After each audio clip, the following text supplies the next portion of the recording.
பேரு புகழோடு சிறப்பாக நமக்கு தெரிந்தவரை நடத்தி கொண்டு பேரெடுத்த இந்த நன்னகரில் நம்மை எல்லாம் கலைஞர்கள் அனைவரும் ஒரு சங்கமித்து சிறப்பாக ஒரு சந்திப்பை ஏற்படுத்தி அவர்களுக்கு மரியாதை செய்யும் வண்ணமாக இந்த நிகழ்ச்சியை முன்னின்று ஏற்படுத்திய நமது மூர்த்தி அவர்களுக்கு நன்றி சொல்லி மற்றும் இந்த நாடகத்திற்கு உறுதுணையாக அனைத்து வேலைகளையும் பொருள் உதவியாகவும் பண உதவியாகவும் ஏழுமலை மற்றும் மாநிலம் மற்றும் விஜயராஜ் அவர்கள் வணிகனாக வேடமிட்டு நடிக்கக்கூடிய அண்ணன் அவர்கள் மற்றும் அனைத்து கிராம பொதுமக்களும் தாய் தந்தமார்களும் தாய்மார்கள் அனைவரும் சிறு பிள்ளைகளுக்கும் தேசிய கூட கொடுத்தவரால முடிஞ்ச அளவுக்கு என்னென்ன வேணுமோ அதெல்லாம் செஞ்சுக்கங்க நாங்க செய்து தரோம் அப்படின்னு சொல்லி உறுதியோடு இந்த நிகழ்ச்சியை இந்த 2024 ஆண்டு சிறப்பாக அரங்கேற்றம் செய்து கொண்டிருக்கிறோம்.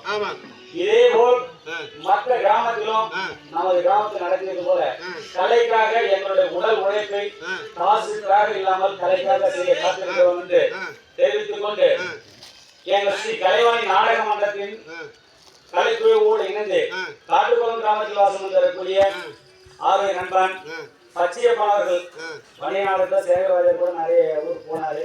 வன்னிய வாதாபி காளிகாதேவி இன்னும் காமாட்சியாப்பா எனதா மற்ற எல்லா நாடுகளும் எல்லா ஆடியாச்சு. இன்னும் காமாட்சி மட்டும்தான் இருக்கு.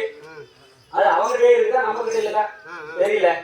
அப்படி சென்ற ஆண்டு கோயம்புத்தூர் மாநாடு சிறப்பாக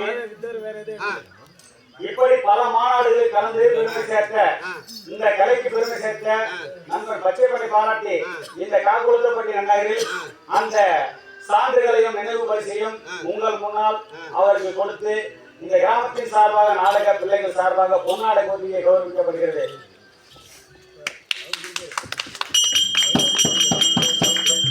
இந்த கலையை பச்சையப்பன் போல் மீண்டும் மீண்டும் இந்த கிராமத்து நாடக நண்பர்கள் அனைவரும் சிறப்பாக ஒத்துழைப்போடு தெரிந்த வரைக்கும் நடத்த முன் வர வேண்டும் என்று உங்கள் அன்புடன் கேட்டுக்கொண்டு இன்னும் இந்த நாடகத்திற்கு எந்த உதவியும் வேண்டாம்னு மூர்த்தி சொன்னாப்படி.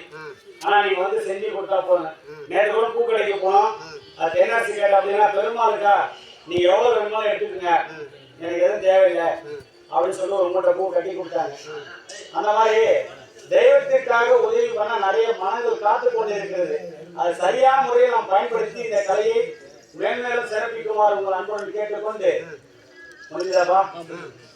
இதுவரை எங்களுக்காக காத்துக்கொண்டு இந்த கலைக்காக காத்திருக்கும் அனைத்து நண்பர்களுக்கும் இந்த வேலை நன்றி சொல்லி, ஏன்னா ஆரம்பிக்கும் போது எல்லாமே கூட்டமா இருந்தாங்க, ஒரு சில நண்பர்கள் வேலை காரணமா புறப்பட்டாங்க. இன்னும் கடைசி வரைக்கும் இருக்கணும் இந்த கலையை பார்க்கணும்னு உங்களை எல்லாரும் கேட்டுக்கொண்டு பச்சைப்பனை எங்கள் மனதார வாசி பாராட்டுகிறோம். நன்றி, வணக்கம்.